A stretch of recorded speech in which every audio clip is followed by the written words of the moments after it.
बिस्मिल्लाहिर्रहमानिर्रहीम। अस्सलाम वालेकुम। तो स्टूडेंट, आज जो हम अपना लेक्चर शुरू कर रहे हैं वो हमारा आज का चैप्टर है the earth. That is the second chapter of our book.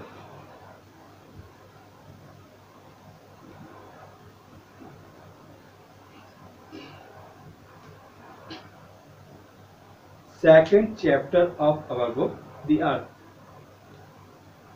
इस चैप्टर को शुरू करने से पहले एक ओवरव्यू मैं इस चैप्टर पे देता हूँ कि ये चैप्टर बहुत ही लेंदी चैप्टर है।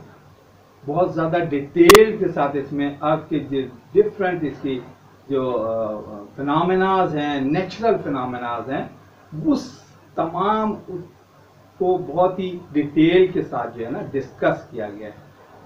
स्टार्ट इस चैप्टर को बिल्कुल ऐसे किया गया है कि 40 मिलियन ईयर पहले अर्थ का क्या शेप था, अर्थ किस तरह की थी। पहले तमाम जितने अभी हम कॉन्टिनेंट देखते हैं वो तमाम कॉन्टिनेंट एक साथ मिले हुए थे, फिर वो ग्रेजुअली जो है ना वो एक दूसरे से दूर होते गए और आज जो हम जिस शेप में देख रहे हैं इस अर्थ को, ये बिल्कुल अब ये मिलियंस ऑफ ईयर्स पहले ये एक्टिविटी शुरू हुई थी और that is still going on. वो अभी भी वो एक्टिविटी, सेम एक्टिविटी अभी भी चल रही है, लेकिन वो इतनी स्लो है कि वो हमें नजर नहीं आती। लेट्स सपोज एक जो ये कॉन्टिनेंट है, नॉर्थ अमेरिका जो है, अगर वो या कुछ कॉन्टिनेंट अभी तक जो हैं वो एक दूसरे से चल रहे हैं, लेकिन वो स्पीड कितनी स्लो है, जस्ट लाइक जैसे वो स्पीड जिस स्पीड से हमारे हेयर ग्रो होते हैं, बिल्कुल उस स्पीड से ये उसकी जो ट्रैवलिंग की है या मूवमेंट की जो एक्टिविटी है वो इतनी स्लो है। ये हमेशा से ऐसे ही थे, मिलियंस ऑफ ईयर पहले ऐसे ही चल रहा था। बिल्कुल इसमें इस चैप्टर में इसी तरह बताया गया। और अब हम जो है जियोग्राफर जो है वो 6 कॉन्टिनेंट जो है वो बताते हैं कि एक एशिया है, अफ्रीका है, यूरोप है, अमेरिकाज है, ओशिनिया है। ये 6 कॉन्टिनेंट हैं और जो नॉर्थ पोल रीजन जो है वो आर्टिक सर्किल, आर्टिक रीजन जो है वो नॉर्थ पोलर रीजन जो है वो उसको एक कॉन्टिनेंट में कंसीडर नहीं करते हैं, क्योंकि वो टोटल जो है वो आइस है, वहां पे लैंड का कोई जो है वो हिस्सा नहीं है। सेवरल किलोमीटर जो है वो थिक जो उसकी आइस है और उसके नीचे जो है वो वाटर है, तो इस वजह से उसको कंसीडर नहीं किया गया है कोई भी कॉन्टिनेंट। इसके अलावा इस चैप्टर में जो है क्या वो मूवमेंट बताई गई है, फिर जो है वो अर्थ का जो इंटीरियर जो है अर्थ का, उसको डिस्कस किया गया है कि मैग्मा है, बहुत ही हाई टेम्परेचर के साथ है। मैग्मा जो है वो ब्लो करता है, कब ब्लो करता है, किस तरीके से इरप्ट होता है, वो जमीन में से, समटाइम अर्थ क्रस्ट में से इरप्ट होता है। और जब वो इरप्ट होता है तो वो जो लिक्विड, मोल्टन लिक्विड जो इंटीरियर ऑफ अर्थ है वो जो मूव कर रहा है और बॉयल बहुत हाई टेम्परेचर से आता है, दैट इज कॉल्ड मैग्मा। और जब वो मैग्मा अर्थ क्रस्ट में किसी क्योंकि बहुत हाई प्रेशर क्रिएट हो रहा होता है, तो वो किसी भी वीक जो क्रस्ट की जो पोजीशन है उससे वो बाहर आता है और उस वक्त उस मैग्मा को जो है लावा कहते हैं और जो है वो वॉल्केनो इरप्ट होते हैं। उस पोजीशन को वॉल्केनो कहा जाता है। अब वॉल्केनो इसमें फिर इसके बाद ये डिस्कस किया गया वॉल्केनो बेसिकली क्यों जो है वो कहाँ पे होते हैं, अर्थक्वेक किस पोजीशन पे होता है, अर्थक्वेक की बहुत डिटेल के साथ जो है वो डिस्कस किया गया है। और ये बताया गया इस चैप्टर में टेक्टोनिक प्लेट्स हैं, यानी पूरी जो अर्थ है वो एक ही जगह नहीं है, 8 टेक्टोनिक प्लेट्स हैं जो मोल्टन लावा के ऊपर जो है ना फ्लोट कर रहे हैं, जस्ट लाइक अ आइसबर्ग। जैसे आइसबर्ग या पीस ऑफ आइस एक वाटर के ऊपर फ्लोट करता है, बिल्कुल इसी तरह तमाम जो प्लेट्स हैं जिसपे पूरी अर्थ या कॉन्टिनेंट जो है वो फ्लोट कर रहे हैं उस लावा पे। अब वो जब जहां पे वो डिफरेंट उनकी जो प्लेट्स के जो कॉन्टिनेंट प्लेट्स हैं, जब एक दूसरे से या उनका जो कोलिजन होता है जिस जगह पे, उस जगह पे एक बहुत ज्यादा हीट क्रिएट होती है और उस हीट की वजह से अर्थक्वेक होते हैं। और अगर यही अर्थ कोई अंडर वाटर हो यानी ओशंस में हो, क्योंकि प्लेट्स कुछ ऐसी ज्यादातर जो है वो टेक्टोनिक प्लेट्स हैं ओशियंस में से गुजर रही हैं, और जब वो वहां पे एक दूसरे से दो टेक्टोनिक प्लेट्स का कोलिजन होता है तो वो जो हीट उससे इरप्ट होती है एनर्जी की सूरत में, तो वहां से वेव्स क्रिएट होती है। जब वो वेव्स क्रिएट होती हैं ओशियंस में तो वो इनिशियली तो बहुत छोटी वेव्स होती हैं, जब उनकी वेव लेंथ बड़ी होती जाती है और वो जब शोर लाइन यानी किनारों पे पहुंचती है तो वो समटाइम 100 मीटर 30 मीटर 40 मीटर तक भी रिकॉर्ड हुई है वो ओशियंस की वेव। इस वेव्स को क्या कहते हैं? सुनामी। यानी पहले पूरी अर्थ को डिस्कस किया गया, फिर टेक्टोनिक प्लेट को डिस्कस किया गया, फिर वॉल्केनो को डिस्कस किया गया है, फिर अर्थक्वेक को डिस्कस किया है और फिर सुनामी को डिस्कस किया है। इसके बाद इस चैप्टर में लॉन्गिट्यूड और लैटिट्यूड और मैप्स को डिफाइन किया गया कि अर्थ में हम मैप्स को या डिफरेंट जो कंट्रीज हैं उसको किस तरह लोकेट करते हैं, टाइम जोन क्या है, इंटरनेशनल डेडलाइंस क्या हैं, और इसके अलावा ओशियंस पे बहुत ज्यादा बात की गई है। ओशियंस के यूजेस ऑफ ओशियंस क्या हैं और ओशियन के जो डिफरेंट फेजेस हैं, करंट है, वेव्स है, टाइड्स हैं, ये सारी चीजों को डिस्कस किया गया इस चैप्टर में। इसके बाद यहाँ पे जो है वो जब वाटर साइकिल जो सबसे इंपॉर्टेंट इस अर्थ का जो कैरेक्टरिस्टिक है वाटर, हमारी पूरे सोलर सिस्टम में अर्थ क्यों सबसे ज्यादा इंपॉर्टेंट है या डिफरेंट है वाटर की वजह से। तो ये पूरा एक वाटर साइकिल है यहाँ पे अर्थ पे होता है। वाटर साइकिल डिफरेंट फेजेस से गुजरता है। इस वाटर साइकिल को डिस्कस किया गया है। ओशंस या सी है, सी से जो वेव जो जब हॉट होता है तो वो जो है वो उसकी जो पर उठता है, जब वो हॉट होता है तो वाटर वेपर्स जो है वो हाई अप होते हैं, क्लाउड्स बनते हैं, वो क्लाउड्स जो है लैंड एरिया की तरफ आते हैं, रेन होती है और फिर वो रेन का जो पानी थ्रू रिवर स्ट्रीम और डिफरेंट प्रोसेस होता है फिर से वो ओशियंस या सी में जाते हैं। तो ये पूरा एक वाटर साइकिल है, इसको डिस्कस किया गया है। इसके बाद टेम्परेचर को डिस्कस किया गया कि इस अर्थ को जो टेम्परेचर किस तरह से रेगुलेट होता है, वो क्या क्या फैक्टर हैं, ओशियंस किस तरह से टेम्परेचर को रेगुलेट या कंट्रोल करने में हेल्पफुल होता है। सबसे बड़ा ओशियंस को डिस्कस किया गया है। फिर ओशियंस के डिफरेंट जो है यूजेस को डिस्कस किया गया है। टाइड्स, टाइड्स मीन्स कब वो हाई टाइड होता है ओशियंस या समंदर जो है वो सी, हाई वेव्स उसमें क्रिएट होती है समटाइम दिन में किसी टाइम 8 to 10 आवर्स के बाद उसमें हाई टाइड शुरू होता है और बड़ी वेव्स आना शुरू होती हैं और फिर जो है वो उसके लो टाइड शुरू होता है, जो वेव्स खत्म होती है। तो ये जो साइकिल होता है ये ओशियंस में क्यों होता है इसको डिस्कस किया गया है बहुत डिटेल के साथ। इसके बाद जो ओशियंस की जो वेव्स क्यों क्रिएट होती हैं और फिर ओशियंस करंट क्या होता है, यानी ओशियंस में एक करंट होता है जब हॉट वाटर और कोल्ड वाटर जो ओशियंस में जब एक दूसरे के साथ मिलते हैं तो वहां पे करंट पैदा होता है। वो ओशियंस करंट्स यूजफुल होते हैं, डिस्ट्रक्टिव होते हैं, कंस्ट्रक्टिव होते हैं, इस पे डिस्कस किया गया है। इसको बहुत ही डिटेल के साथ यूजेस ऑफ ओशियंस को डिस्कस किया है, उसके डिफरेंट जो है वो क्वालिटीज को डिस्कस किया गया है, वो क्या रीजन है या वो क्या चीज है जिसकी वजह से ओशियंस हमारे लिए बहुत ज्यादा बेनिफिशियल है। ओशियंस से हम किस तरह एनर्जी, ओशियंस जो है वो एनर्जी है, वो किस तरह से हम एनर्जी क्रिएट कर सकते हैं, अपने लिए एनर्जी के तौर पे यूज कर सकते हैं ओशियंस को। और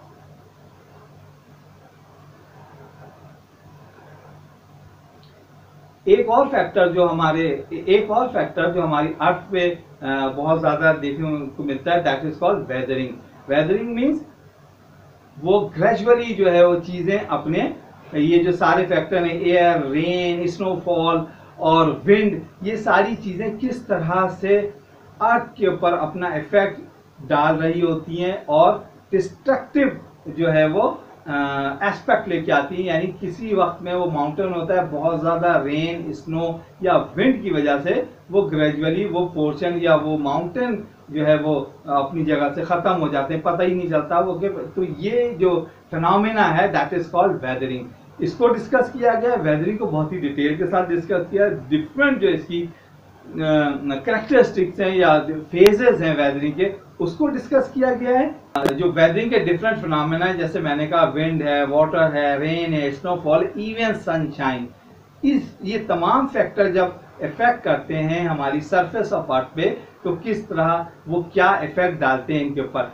यानी बहुत ज्यादा सनशाइन क्या होता है, बहुत ज्यादा हॉट हो जाते हैं रॉक, और gradually at the time of night जो है वो कोल्ड होते हैं। तो वो हॉट होना और वो कोल्ड होने से क्या होता है कि रॉक बड़े बड़े जो है ना क्रैक उसमें पड़ जाते हैं और ग्रेजुअली वो सैंड में जो है वो कन्वर्ट हो जाते हैं। तो इस तरह का जो पूरा एक फिनोमेना फैक्टर है ये वेदरिंग कहलाता है, और इसको भी बड़ा डिटेल के साथ डिस्कस किया गया। तो ये पूरा जो अर्थ से रिलेटेड जितने भी नेचुरल फिनोमेना हैं, फैक्टर्स हैं, इफेक्ट हैं, बेनिफिट्स हैं, ये सारी चीजों को इस चैप्टर में डिस्कस किया गया था वन बाय वन। इसीलिए मैंने कहा कि बहुत लेंथी चैप्टर है और हम बहुत ही डिटेल के साथ एक एक वन बाय वन टॉपिक को डिस्कस करेंगे। तो आज जो है हम अपने इस लेक्चर में अर्थ, उसकी फॉर्मेशन और उसकी जो क्रस्ट और उसके इंटीरियर को हम डिस्कस करेंगे, उसके एक्सटर्नल फैक्टर को हम लेटर ऑन डिस्कस करेंगे। तो आज हम अपना जो लेक्चर शुरू करते हैं वो करते हैं अर्थ की जो फॉर्मेशन है, कब क्रिएशन हुई अर्थ की, 100 और 240 मिलियन ईयर से हम स्टार्ट करते हैं अपने लेक्चर को। Now with the help of this video I want to explain or discuss what I have said in my intro of this chapter. Millions of years ago there was only one huge landmass. Its landmass were not always what they are today. Okay. But geologists now call Pangaea. जब वो तमाम जो एक same land mass था millions of year पहले, तो geologist उसको पंजाई कहा करते थे, और फिर वो ग्रेजुअली जैसे मैंने कहा वो एक दूसरे से दूर होता गया। और पंजाई जो एक ग्रीक वर्ड है और उसके मीनिंग है ऑल सी, एक ग्रीक वर्ड है और उसकी मीनिंग है all sea. On this land mass, life began to develop in the simple form until there were early reptiles.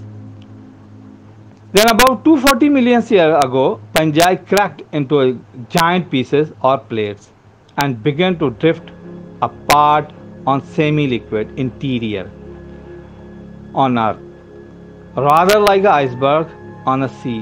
Scientists estimate that the plate moved about 10 centimeter a year.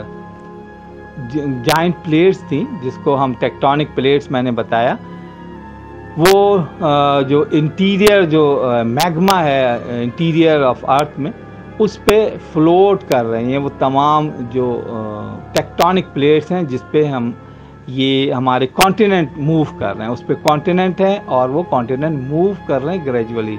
Scientist क्या कहते हैं, 10 centimetres a year ये move कर रहे हैं, ये इनकी speed है। लेकिन दिस इज टू मच। जब मिलियंस ऑफ ईयर्स से ये एक्टिविटी चल रही है और वो still they are in a moving position.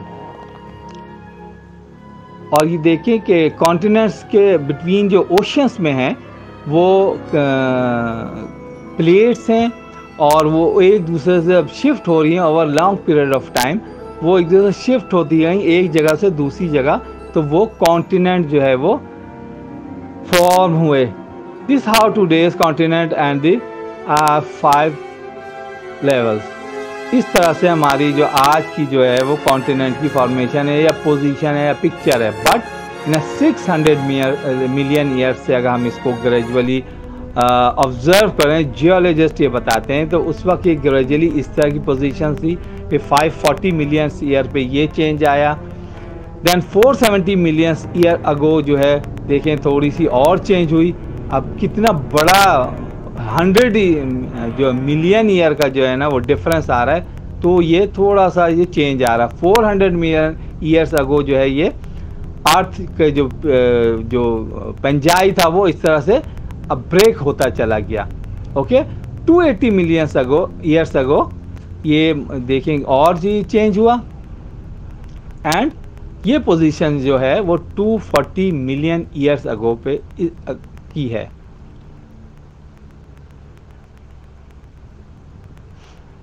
To 200 million year ago जो एरा था that is called a Jurassic era. इस वर्ड को हम सब बहुत अच्छी तरह से जानते हैं।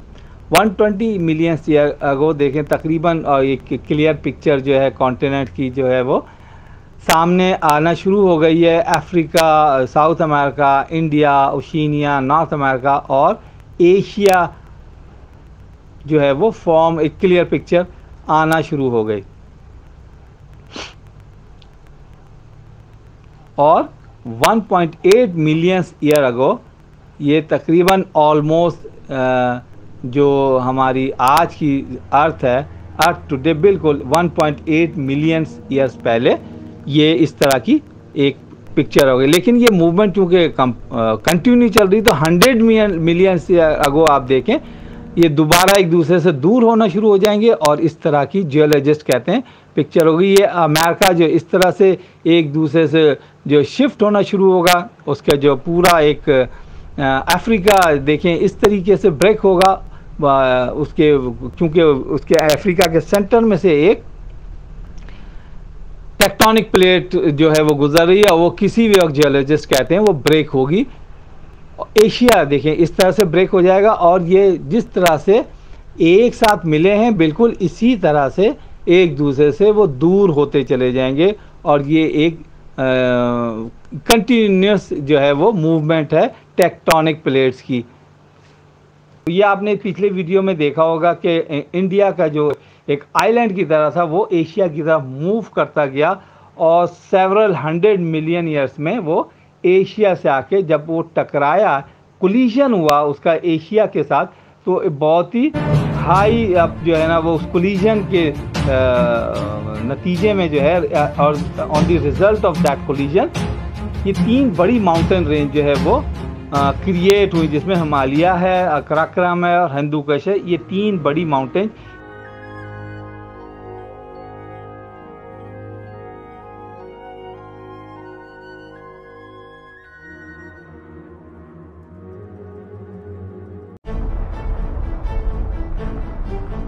Volcanoes are our most explosive landforms,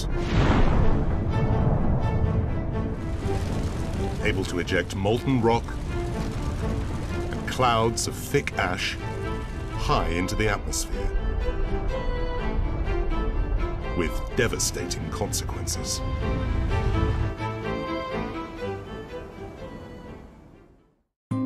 Volcanoes mostly occur along destructive and constructive plate boundaries, where plates are pushed together or dragged apart.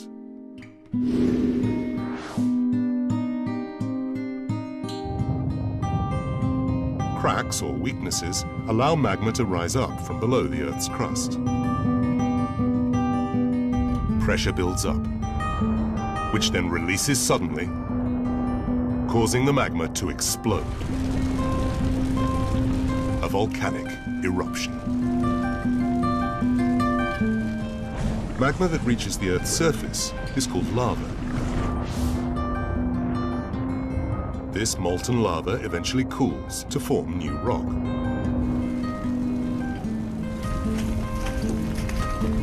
After more eruptions over time, a mound of rock builds up, forming a cone-shaped volcano.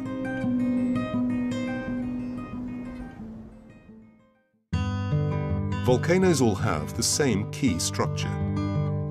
A collection of magma underneath the volcano forms a hot, bubbling furnace called the magma chamber. The main vent allows this magma to escape. And secondary vents are smaller outlets the magma can travel through.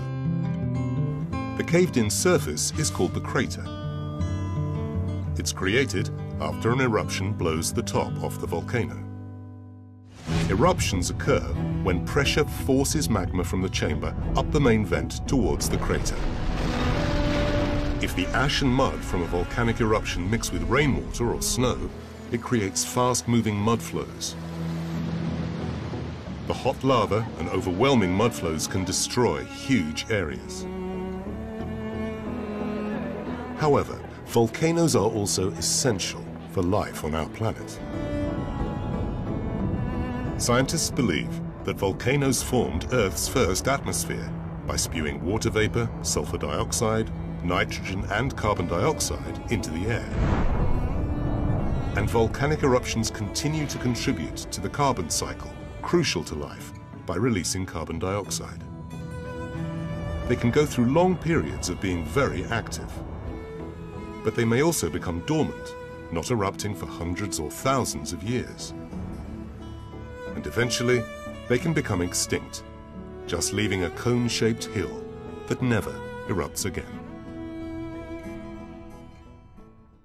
दो phenomena को हम और discuss करेंगे जब ये tectonic plates move होती हैं और कहीं से उसको जो है मैग्मा को निकलने का कुछ रास्ता बनता है, तो एक तो वोल्केनो एरप्ट होते हैं, दूसरा अगर वो टेक्टोनिक प्लेट एक दूसरे से कोलाइड होती हैं तो उस वक्त, क्योंकि वो बहुत बड़ी टेक्टोनिक प्लेट्स हैं, जब वो कोलिजन होता है उन दोनों टेक्टोनिक प्लेट्स का, तो अगर वो नॉर्मली वो बहुत ही मामूली होता है, सीएम के अंदर वो मूव करती हैं, लेकिन उसमें से बेइंतहा हीट एनर्जी की फॉर्म में जो है ना एरप्ट होती है, निकलती है, और वो क्या होता है उससे अर्थक्वेक आते हैं। अर्थक्वेक अगर लैंड एरिया या ड्राई एरिया पे आते हैं तो भी बहुत ज़्यादा डिस्ट्रक्शन होती है, और अगर वही अर्थक्वेक ओशंस में जो टेक्टोनिक प्लेट्स हैं, जो कि हमने टेक्टोनिक प्लेट्स की जो पिक्चर है, उसकी फॉर्मेशन है, उसमें हमने देखा कि ज़्यादातर टेक्टोनिक प्लेट ओशियंस में से गुजर रही हैं। ठीक है, ओशियंस में से जब वो टेक्टोनिक प्लेट्स आपस में कोलाइड होती हैं तो वहाँ पे जो हीट निकलती है, वो उससे क्या चीज़ क्रिएट होती है, उस हीट से बहुत बड़ी वेव्स जो है वो क्रिएट होती हैं। समटाइम जैसे हमने वो बताया था 40 मीटर हाई थी, समटाइम रिकॉर्ड में भी है कि समटाइम 100 मीटर हाई भी हो सकती हैं ये ओशियन वेव्स। ये जो ओशियन वेव्स जो इरप्ट या बनती हैं, क्रिएट होती हैं, दैट इज़ कॉल्ड सुनामी। आप इस वीडियो में देखें इस सुनामी अपनी किस तरह से बिल्कुल उसी तरह सुमात्रा में 2004 में जो है वो इरप्ट हुआ और अपने साथ तकरीबन 230,000 जो डेथ्स हुई और बिलियंस ऑफ डॉलर का जो वो लॉस हुआ। ये एक सुनामी था, और अर्थक्वेक और वोल्केनो एरप्शन, ये तीन बड़े फिनोमेना हमने अर्थ के जो इंटीरियर के साथ अटैच हैं आज हमने डिस्कस किए। ये देखें 2004 में जो सुनामी है जिसका बुक में जिक्र है, सुमात्रा आइलैंड के पास वो जो है वो एक बहुत बड़ा अर्थक्वेक आया इंडोनेशिया सुमात्रा आइलैंड पे। वहाँ पे ये जो है बहुत बड़ी जो सुनामी वेव जनरेट हुई।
बेसिकली जो सुनामी वेव्स हैं वो एनर्जी ऑफ द ओशन को लेके आ रही है, तो विंड को नहीं लेके आ रही है, तो इसलिए बहुत ज़्यादा डिस्ट्रक्टिव होती है।